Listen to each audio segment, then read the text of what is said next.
Welcome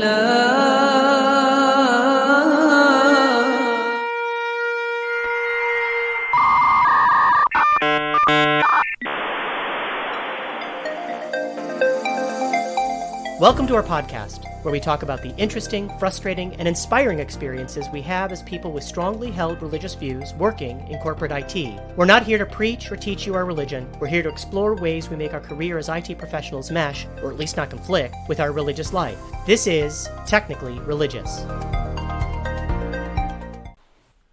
Before we begin, I want to take a moment to acknowledge that a lot of folks are truly struggling.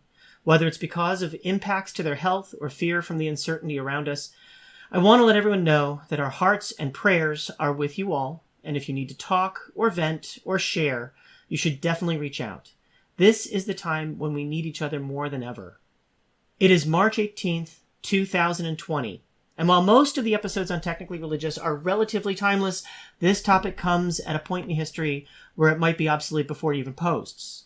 That said, here at Technically Religious, we had to take a moment to recognize the impact that COVID-19 is having on our communities and the world, and discuss how our work in tech and our religious point of view may have lessons or at least coping strategies to help us out in this unique time. I'm Leon Adato, and the other voices you're going to hear on this episode are my partners in podcasting crime, Ben Keene. Hello. And Keith Townsend. Hello. And Yehiel Kalmanson. Hello again. All right, before we dive in, even though it's a weighty topic, I still want to make sure everyone has a chance to engage in some shameless self-promotion. So, Ben, why don't you kick it off for us? Hello, my name is Ben Keene. I'm a senior systems administrator / monitoring engineer for a large retailer known as American Eagle Outfitters, headquartered here in Pittsburgh. You can find me on the Twitters, as Leon says, at _Ben_Keene. And I identify as a collective Christian. Hey, I'm Keith Townsend, principal of the CTO Advisor. You can find me on the web at CTO Advisor. Register for the conference coming up next month, CTO Advisor Virtual Conference. I am non-denominational Christian. Okay, Yehiel. And I'm Yehiel Kalmanson. I'm a software engineer at VMware. My Twitter handle is at YehielK. My blog is at rabbiandrails.io. I also have a weekly newsletter with my friend Ben Greenberg called Torah and Tech. And I'm an Orthodox Jew. Okay, and just rounding things out, I'm Leon Adato. I'm a head geek. Yes, that's actually my job title at SolarWinds, which is neither solar nor wind. It's a software vendor, but naming things is apparently hard, and that's why my title is Head Geek and the company name is SolarWinds. You can find me on the Twitters, which I delight in saying because I know it annoys Keith's daughter so much. That's why we say it. I'm on the Twitters at Leon Adato. My website is adatosystems.com, where I pontificate about things both technical and religious, and I also identify as an Orthodox Jew. And if you are scribbling those things down, please don't. It's all okay. There's going to be show notes posted the day after this episode drops, both on the website and also on anywhere that you find the finer podcasts on the internet, so you can get all of those links and more. So, diving into this topic, I think the first thing is how can we keep calm and carry on, as the UK liked to say during World War II, and it has brought that back out now. What can we do to remain focused on the fact that it is going to be, generally speaking, okay? So I think just one thing to keep in mind is that overall, at least for those of us in tech, where most of what we do is pretty easy to do remotely. Most of all, we're doing what we're doing just with adjustments for the new reality. Yeah, and I think tools such as WebEx, Google Meet, FaceTime, whatever conferencing tool you or your company leverages, are keeping some of that sanity and sane alive. I think from a tech aspect, it's really important for us to maintain our collective cool. Things are going to be stressful. Things are stressful right now. A lot of our systems are being pushed to the upper max of what we designed them to do. So yeah, things are going to break. Things are going to run slow. Users are going to be overwhelmed. But I think ultimately the biggest thing that we as technology professionals can do is to relay that calm by maintaining our calm. Don't get mad at the end user who has never called in via WebEx before, doesn't know the first thing about it, doesn't understand how VPNing works or any of that. Keep in mind, for a lot of these people, work from home has never been an option. We're blessed in the fact that for most of us, technology, we have Wi-Fi, we have laptop, we have power, we're good. A lot of other companies, a lot of other people in our own companies cannot and have not worked like that. So maintain your calm, deep breaths, deep breaths. Right. I think, and I also think that our religious point of view speaks to that in the sense that you want to judge others favorably. You want to be empathetic. You want to, to use the phrase, walk a mile in their shoes, to remember that that salesperson is used to going out and pounding the pavement, 8 or 9 or 10 hours a day and meeting with people. And suddenly they're being asked to not do that and to find an entirely different way of interacting and still make quota and still, do their job. And that can be really disorienting. Forget about off-putting or it's different or it's change and people don't like change. It's disorienting. And I think that, again, our faith gives us a chance to really exercise that muscle and be kind. Yeah, and to piggyback on that real quick, when it comes to meeting quotas and meeting sales expectations, we're hitting this right at the crucial points of some people's fiscal calendars. So performance targets and sales targets and things like that are very critical to everybody for our businesses. American Eagle sells jeans. We're not saving lives. We're not in the hospital industry. But at the same time, selling those jeans is what gives me the ability to have a house, have a car, Right. And so I got to maintain my calm so that the designers in New York City can get these designs out. We got to maintain our calm so our website stays up so people can still buy our jeans, even though right now our stores are currently closed on the brick and mortar side. Going back to the people who are used to a high level of interaction, I think this speaks to the concept of community. As people of faith, I believe that we have a line on what defines a community. If you ask somebody who is more secular, what's your community? Well, it's the neighborhood where I live. Well, maybe not. Is your community, well, I have a homeowners association. That's my community. No, that's not it. So even defining what is community, it's not about tribe. It's not about your sports team. It's not about an affinity group necessarily. There's something more to it.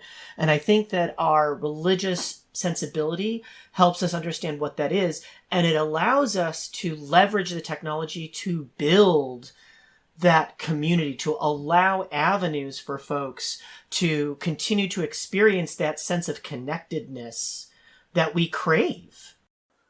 Yeah, I think a lot of churches have gotten, and when I say churches, I'm talking all religious places of congregation, but churches, synagogues, mosques, whatever, have really gotten a crash course in the last 72 hours on what it means to be a hub of the community. How can a church, a fine example, so my dad's a retired minister. He preached for 43 years, but he was always in these smaller churches. He never got into these mega churches with thousands of congregants.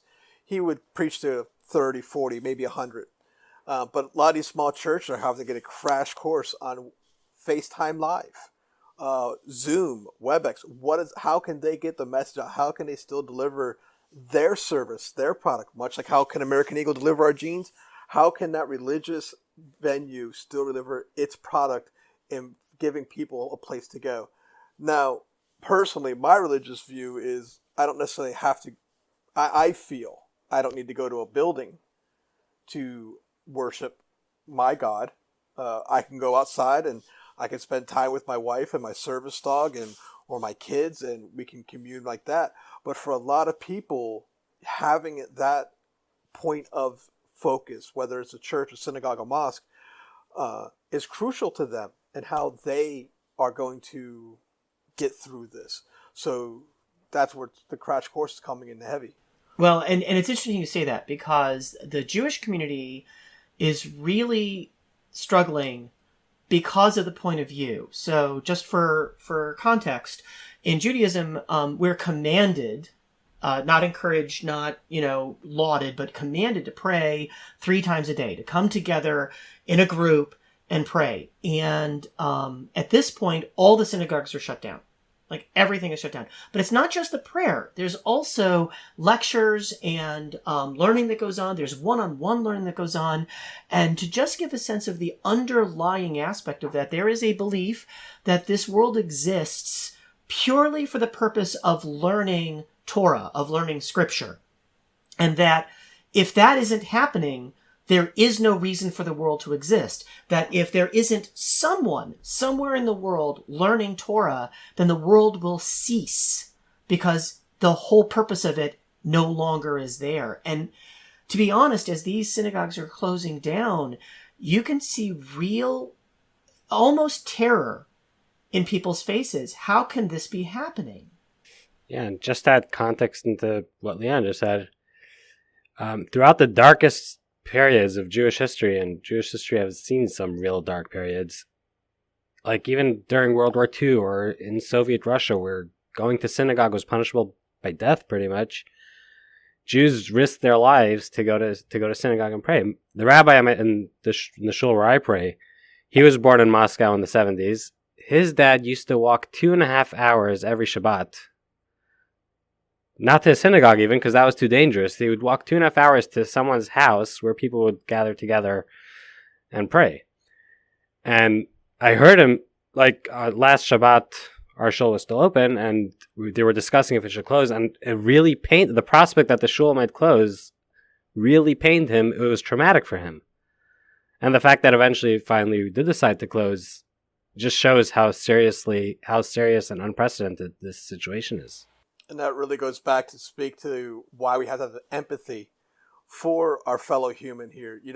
Think about this. When you go to the store, and right now, as of the March 18th that we're recording this, toilet paper is still one of the hot commodities. People are literally pulling it off of the pallet before the stock person can even take it off the pallet and put it on the shelves. So there are people getting in physical altercations at the stores. But maybe we should pause and think about it. Yes, toilet paper is necessary in life. I get it. I got it. Good. But why not pause for a second and think about what these people are going through? And, please, thank you, excuse me, your general manners go a long way. It's just like, we keep hearing about washing your hands 20 seconds, sing happy birthday twice, blah, blah, blah, blah, blah. Basic stuff you think you would know. However, we need to be reminded sometimes of how far a please and a thank you can go, and to empathize what other people can be going through. Yeah. Now, I want to say, so I picked up my son from school, from yeshiva, on Sunday. They closed down. And when I picked him up, the boys all have flip phones. That is the most technologically advanced thing that they have to their name. And the rabbis were saying, no, we're gonna keep these classes going. We're just gonna all dial into a phone number, and we're all gonna have our class together. 10, 20, 30 boys in a class, all on their flip phones for 4 or 5 hours a day. And I'm thinking, no, that is not what is going to be happening. How did that work out? Yeah. So the thing that's amazing to me is how quickly, back to Ben, to your point, how quickly communities are coming up to speed on their technological options. So again, Sunday I picked them up. Monday morning, 30 boys tried to dial in with their flip phones to make this work. And within 2 hours, they had a Google Meet channel. And this isn't just the boys. This isn't a story about, wow, kids are so hip and with it technologically and everything like that. This is that they were, the school had figured out that, okay, this isn't working, pivot. And they had pivoted over to, using Google Meet. And by the afternoon, all the boys had, headsets on, and they had microphones, and they were figuring it out. And Tuesday, my son had, 3 different classes, and he had one-on-one learning with a couple of friends. And then today, this afternoon, the English teachers finally got the assignments out. So, I mean, there's a relative value of what gets the most attention in a yeshiva, and English classes are not it. But okay. But again, on Sunday, they had flip phones and they thought, well, we're just going to do the best we can. And here we are 3 days in, 72 hours, and they're already, light years ahead of where they expected to be. And they're able to keep that learning going. They're able to keep that sense of community in class. Now, my son said something interesting. He said it was a class. It was our normal, the word is a shear. It was a normal shear. Now, if we hadn't done it together, we wouldn't have been able to do it this way. It's only because we knew each other and we knew how the class was going to run that we were able to do it remote. But we were able to do it. I just hope, now the technology just kind of hurts me to say, but I really hope that some of this technology that we're leveraging for this whole practice of social distancing doesn't necessarily cause a rip. We're on a very fine line between what we can do right now and what could be done in the future. A lot of companies, as Keith said at the beginning during his intro, he's doing a virtual conference. There's a lot of financial savings in doing those conferences virtually. But what does that take away from the experience? And with churches, what is it? Yeah, a church can live stream and it's great and we can worship. But what does it take away from the experience? So my hope is that while some of this is really, really good and it's really awesome, and it helps pay my bills, what's the prolonged, when we're sitting here on March 18th, 2021, where are we sitting? All right. And that's a great pivot. So the next topic I want to talk about is, what do we think the long-term effect of this is going to be? And to answer your question, Ben, my feeling is that for work, I hope it does stick. I hope a lot more companies that have simply closed the door or never opened the door on the concept of work remote, telework, work from home are going to open up and say, you know what? It really did work. There is a place for it. Maybe not for everybody, but it is work. On the other hand, for religion, I hope it won't. I hope that there's an absolute return. I know, especially for, people, who are Jewish, I know that being remote doesn't work. Literally, it does not work in the structure of prayer to do it this way. So there's not going to be any desire on people's part to continue to pray in their own homes and not come together. Yeah, and especially for Orthodox Jews, so during the week you can probably have study groups together over Zoom or whatever.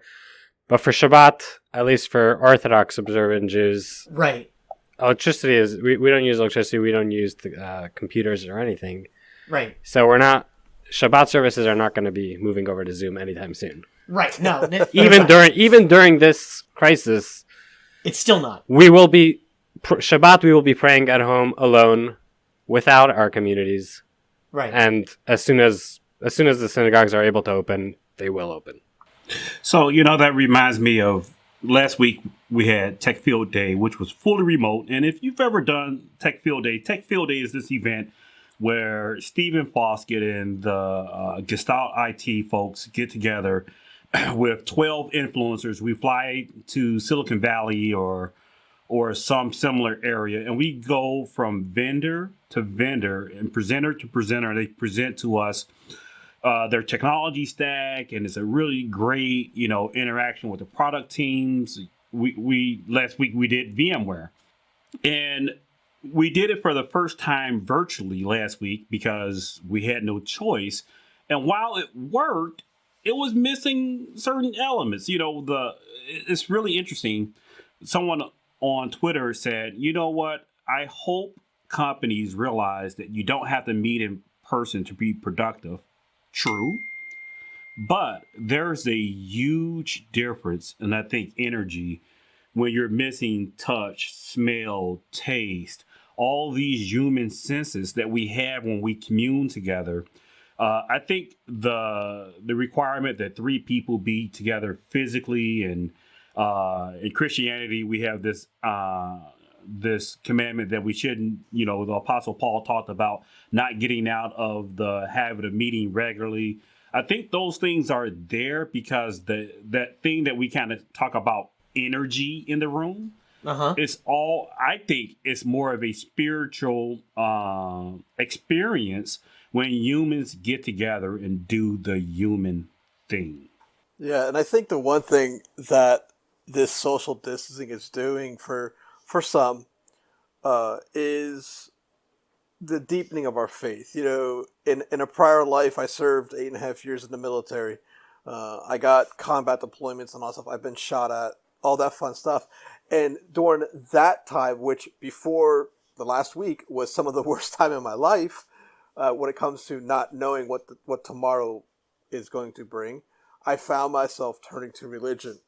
I think now here we are, again, we're finding ourselves, granted, there's a huge difference between combat and a virus. I get that. But it's almost the same, that we don't know what tomorrow is going to bring.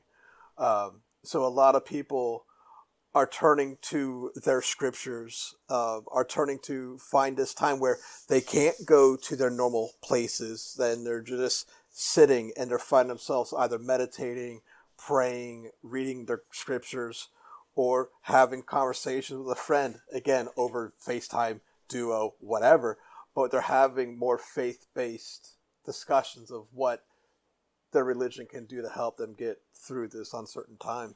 So it's an interesting question. I mean, there's 2 sides of that coin, right? There's how social distancing may be both detracting from and adding to religious observation. So I want to start off with the negative, and we'll pivot to the positive and end on a positive. So is social distancing disturbing religious observations? We've already talked about a few things, that in Judaism you need to have 10 adult men together in what's called a minyan, or else you're really, you're just praying alone. So that obviously there's some structural, organizational things that are in there. Are there any other things about distancing that are making it harder to be religious in some way? Yeah, so like you said, on the face of it, it would seem that way, and definitely feels that way. But it's also important to remember that a big tenet of definitely Judaism, I'm sure Christianity as well, and all other religions, is preserving life, and that is also part of a big central part of the religion. And that actually reminds me of a story I shared on Twitter this week. I told it to my son this morning when he was really disappointed to find out that he won't be going to Shul Shabbos. There were 2 brothers lived in the 1700s, Rabbi Elimelech and Rabbi Zusha. Rabbi Elimelech, actually, just yesterday was the anniversary of his passing. So they were from the founders of the Hasidic movement. It's a movement within Orthodox Judaism. And part of their service of God, occasionally they would dress up as simple people, as peasants, and they would travel from town to town incognito, with no one recognizing them. And one night they came to town. They found an inn to put their bag down. And overnight, some cutlery went missing. The innkeeper obviously suspected, or his first suspicion fell on the 2 strangers. And he called the police. The police obviously took the innkeeper's word over these 2 strangers. And they ended up in jail, in a cell, surrounded by criminals, thieves, murderers, the lowest elements of Ukrainian society. In the morning, Rabbi Elimelech, one of the 2 brothers, wanted to start the morning prayers.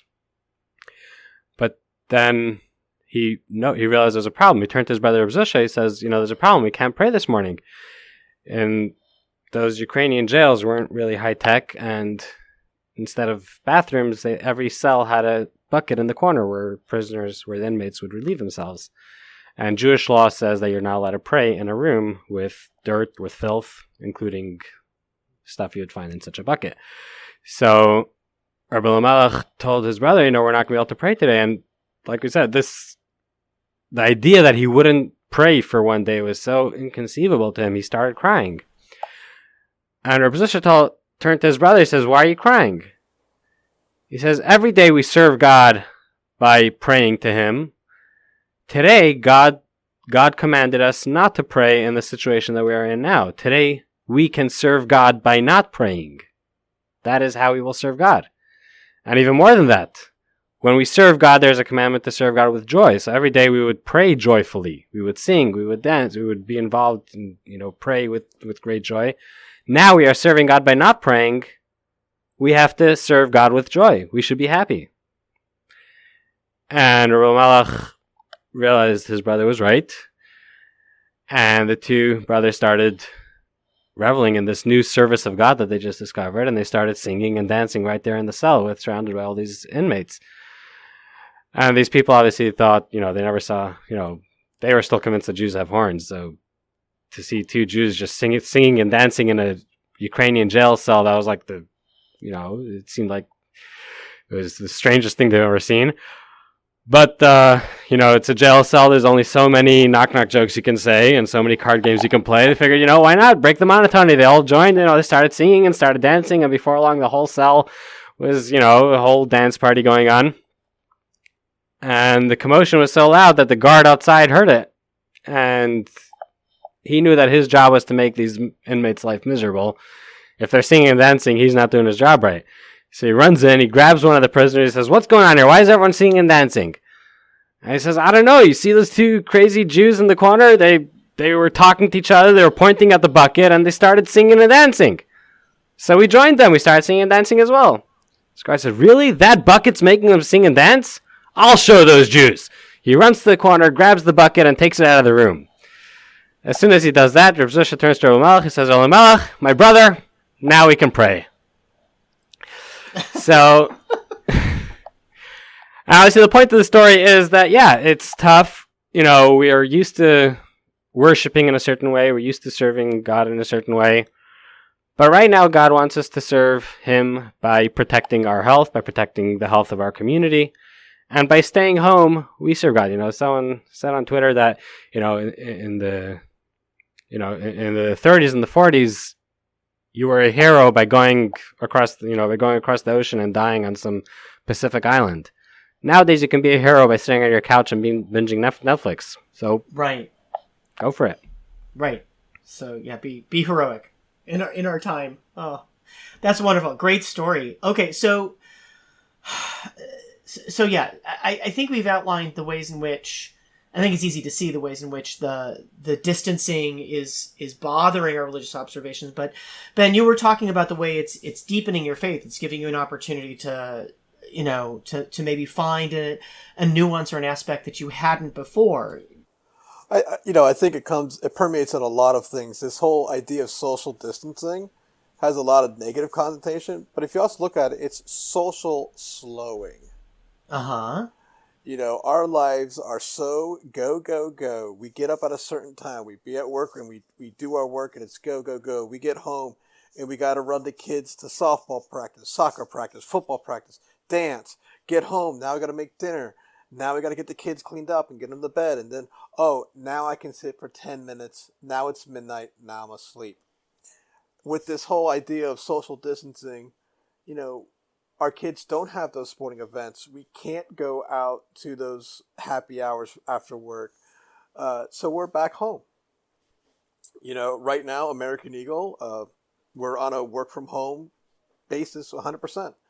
So I wake up, I get online, I do my work. At 5 o'clock, I log off and I'm home already.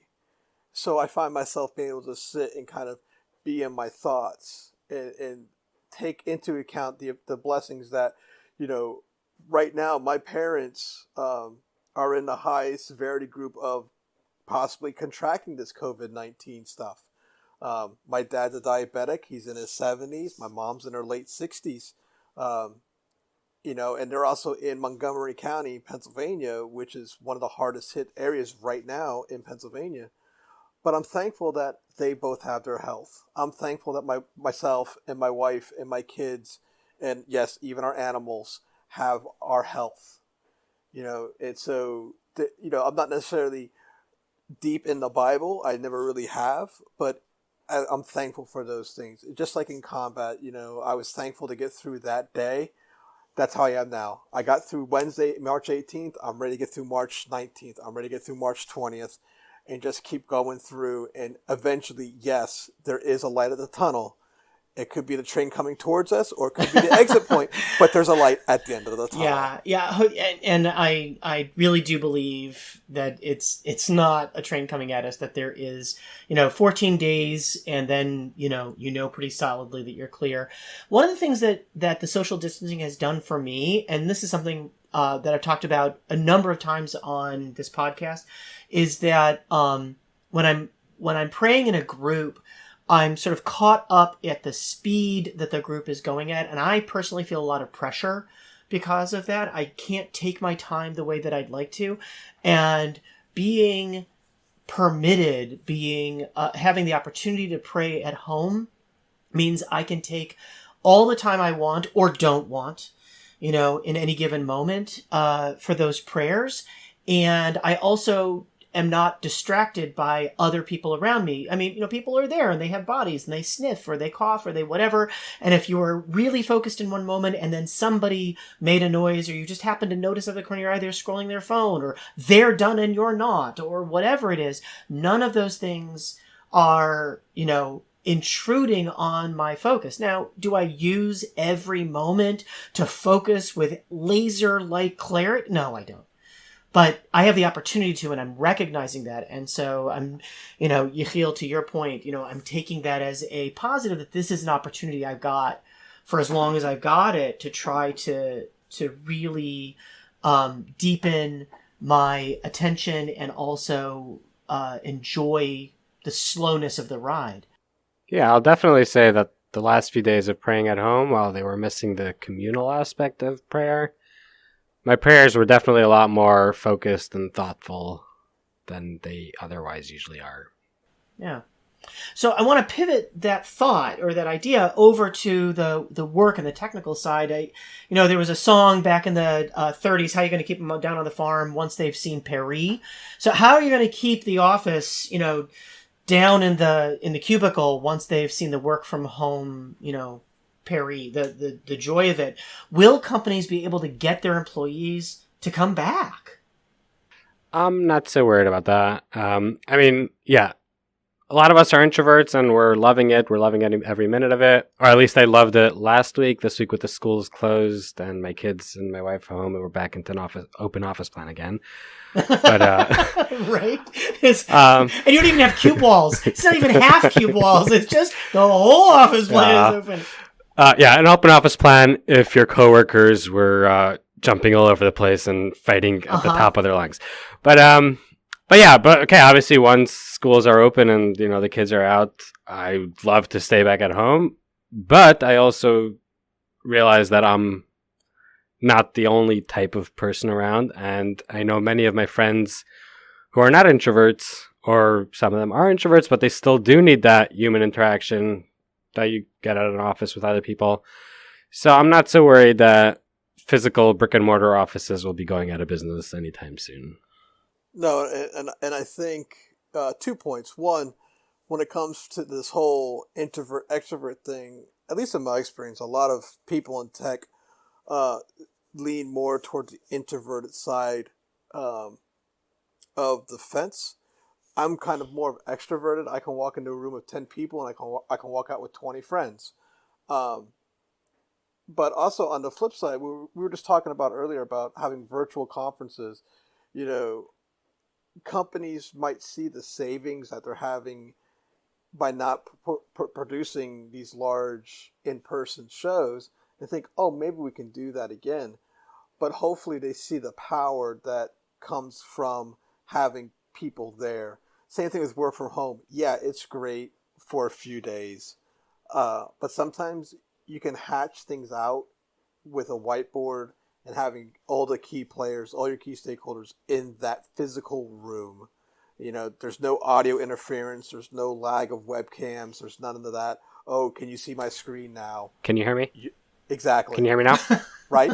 No. What?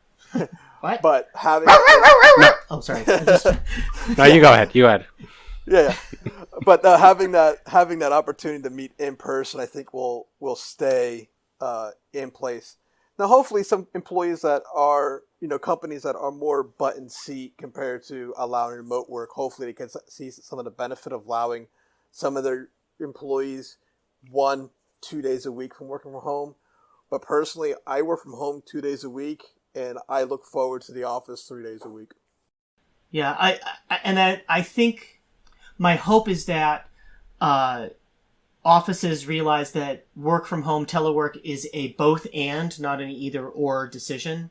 That maybe instead of this lockdown one way or the other, there's some more flexibility that people can find in it. And also, I just wanted to comment that it's not necessarily been that there's a lot of people in IT who are introvert, really sort of defined introverts. But I think a lot of the work that we do in IT tends to be somewhat solitary, tends to require a level of being, in the zone to have that flow time. And so our work lends itself to not being in an office environment, not having the walk-by interruptions and distractions as much. But again, what we're talking about is flexibility to say, I got to bang out some really difficult code. I'm going to go away, or in my case, I have to write a whole bunch of words. I have to, crank out a couple of essays. I'm going to go away. I'm going to put myself in a quiet place where I can just focus on that versus I need to brainstorm. I need to bounce ideas off of people. Even if the people I'm talking to aren't the ones who I'm going to build something with, I just need the interaction to get the neurons firing. And I want that option as well. Yeah, and I think that's interesting too. I have a friend who's a liquor salesperson. They sell alcohol to clubs and stuff like that. Uh-huh. So their job is very much out in the community, making those sales. Again, to our earlier point of supporting our sales staff, they are having a much harder time right now than I am. Because for me, I'm not getting pulled by the shoulders and, hey, come look at this real quick. Or, hey, I need you to do this real quick. IMs are a lot easier to ignore than somebody tapping on your cube wall. Yes, but absolutely. But for my friend, they are seriously, it is not even stir crazy. They are just besides themselves, not knowing which way is up. Because their job is to get out in the community, sell their product, and they can't do that right now. Right. So that takes us, I think, into the next and in the last major talking point that I want to hit tonight, which is what we hope for in the future, what we expect in the future, what we wish and believe is coming. And I'm going to start this off with a thought that sort of takes a sharp left turn. Last week, there was a fairly large outcry in the Orthodox community, at least here in Cleveland. Why haven't the rabbis made a statement? And it's more of a cultural thing, but the really great rabbis, the smart ones, the ones who are really on top of all the information, frequently will come out with a statement, a direction that says, this is how we're going to approach this. And the statement could be very brief and say, do this. Or the statement could be very detailed and say, based on all these scriptural and commentaries and all these references, here's how I've come to this decision. So it can be any one or both of those. And so there's this outcry last week. Why haven't the rabbis made a statement about what we should be doing? And the answer I heard was that from one of my rabbis, he said, I've been on the phone for a few hours this morning with several people, and we talked over topics and concepts, and we made some tentative plans. And by the time we hung up the phone, the situation had changed so much that nothing we decided on was valid anymore. Not a single thing that we discussed was relevant. So we can't. And what I got out of that was this absolute awareness of the power of their words, that these great rabbis were very careful with their words, because it wasn't just that, well, they could make a half statement. They could say, well, we're still looking at it and we're thinking about it. Anything they said was going to cause a reaction of some kind. And so they were extremely stingy with their words to make sure that no one got the wrong impression. And that left an impact. And I really hope that people see this and they take it forward and have a recognition of it. Well, that's definitely another podcast topic. But one of the things that I've noticed, just not in the religious world, but religious world and tech and business as well, words have power. As I'm expanding my little mini empire here at my business and I'm bringing on more people, I'm starting to get frontline employees who, their job is to do a thing. Keith, you hired me to be the DNS administrator. And when I come in and I say, man, wouldn't it be a wild idea if we did secure DNS or some fancy new thing? They take that as gospel and start to run with it. And I'm like, no. That was just a big idea. And once you put words out there, it's really hard to pull them back in. Yeah, absolutely. I think the one hope I have that comes out of all this is that we as people put more emphasis on the sensitivity that words can have, the power of our words and the choices of our words. I have a service dog. I have a medical alert service dog that is with me 24/7, 365. We've been together since September 20th at 1:30 p.m. is when I got her. Last week I went to the grocery store, something that has always been sort of difficult for me to do with my anxiety and my own spatial issues I have. But I'm walking to the grocery store, and this was before all the real craziness set foot here in Pennsylvania. And this woman starts yelling at me. And when I say yelling, I mean straight red face screaming at me. Why are you taking your dog into the store? Why are you taking your dog into the store? And we've had some negative contact before with people that don't understand that my service dog is a highly trained dog. It's not a pet. It's not an emotional support animal. She is physically here to help me with some physical elements I have. But she's yelling at me that my dog can carry the coronavirus. That is false. Dogs cannot carry the virus. Yes, the virus can live on their fur, on their leash, on their collar, but you deal with that. You wipe that stuff down. You clean it. Dogs themselves cannot carry it. But this woman was just so hell-bent that she saw this on Twitter or Facebook or whatever social outlet she was on, that it's gospel to her. And so the power of our words, and also here in Pennsylvania, Governor Tom Wolf on Monday asked, not mandated, asked businesses that were non-essential to close. It wasn't like the governor said, hey, you're closing down, here comes martial law. And people took it as that. And the next day he had to go back on the record and say, look, that's not what I said. Here's what I said. Because people just are not grasping what these words truly mean.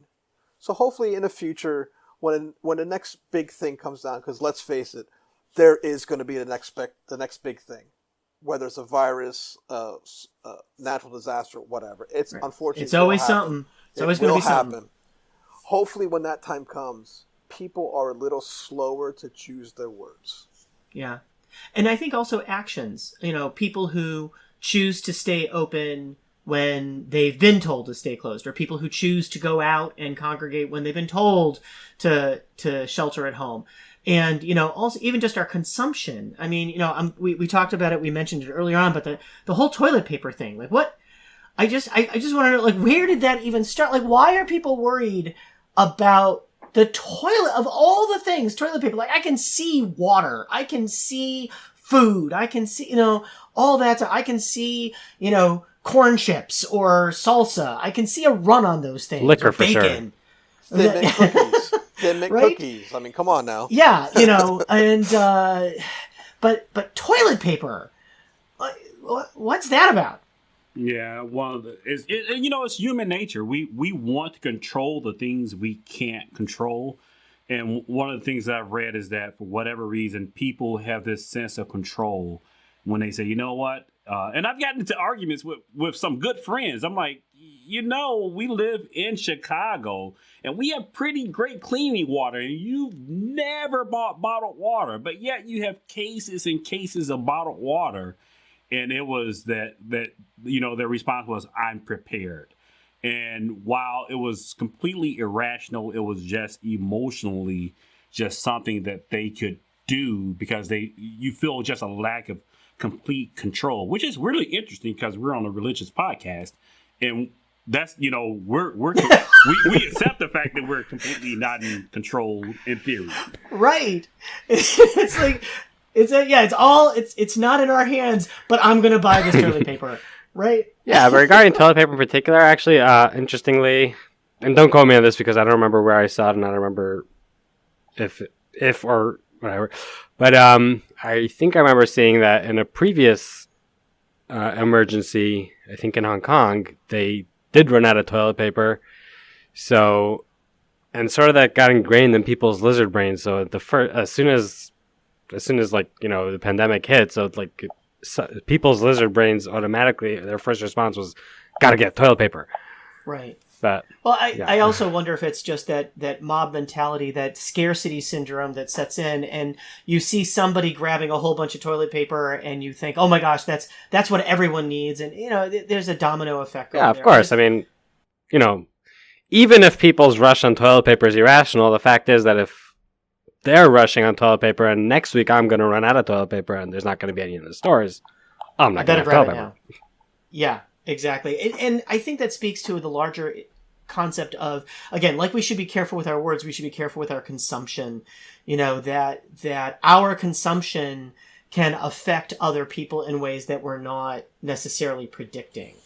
Yeah, and putting it back on the tech side, bandwidth is that's almost as valuable as toilet paper is right now when it comes to tech. I would say bandwidth is the toilet paper of tech right now. Right. When you're looking at having your entire business. Didn't someone say the internet was a series of tubes? I am absolutely quoting that. That's going to be one of the quotes for the podcast. Bandwidth is the toilet paper of the internet. Go with it. But think about this. Having bandwidth is so critical right now because when your business, which could be as small as a few hundred or tens of thousands, are now leveraging all the VPNs and all the WebEx, all the team chat spaces that they have, your bandwidth pipe shrinks considerably. So maybe consider when you have that WebEx meeting, you know what? Turn off your cameras. I mean, let's face it, we're all working from home. We're not getting dressed like we normally get dressed. Heck, you may not even be dressed. Okay, if that's the case, please do not turn your camera on. Exactly. Yes, this goes back to common courtesy. So, bandwidth is very much at a premium right now. So keep that in mind if you're new to this whole business continuity thing and you're trying to figure out what your plans are. Think bandwidth. Yeah. Bandwidth. Well, and I'll say, we're in tech. We say bandwidth and we think, physical, internet, how many packets do I have? But there's also mental bandwidth. There's emotional bandwidth. Yes. There's a lot of people spinning a lot of plates in our office. And sometimes the plates that they're spinning are not only the things that they have to do for work, but also that they have their whole family around them. You feel, to your point again, open office plan where your coworkers are, sitting right next to you saying, Daddy, Daddy, Daddy, Daddy. That has an impact, and being sensitive about not chewing up other people's psychological bandwidth, emotional bandwidth, their physical, meaning time bandwidth. I just want to check in. I just want to see how you're doing. You know what? Thanks so much. I'm really trying to deal right now. That's fine. Some people do need to check in, and I think that that's important to do. Back to our comment about community, is say, hey, just want to make sure you're okay, but don't demand their time. Don't demand that conversation. Just make sure that they know that you're available if they need it. This has been a fantastic conversation. Guys, thank you so much for joining me tonight. I know it was sort of last minute, but we all had some things that we wanted to share and comment on with the current situation. We hope that this conversation has given the folks listening a modicum of comfort. And once again, if you need something, if you just need to talk or share, feel free to reach out to us on any of the social media connections that we've listed above or wherever you find us. Thanks for making time for us this week. To hear more of Technically Religious, visit our website, technicallyreligious.com, where you can find our other episodes, leave us ideas for future discussions, and connect to us on social media. Hey, you guys want to get together tomorrow? Sure. Let me send my WebEx link, and then I gotta go wash my hands.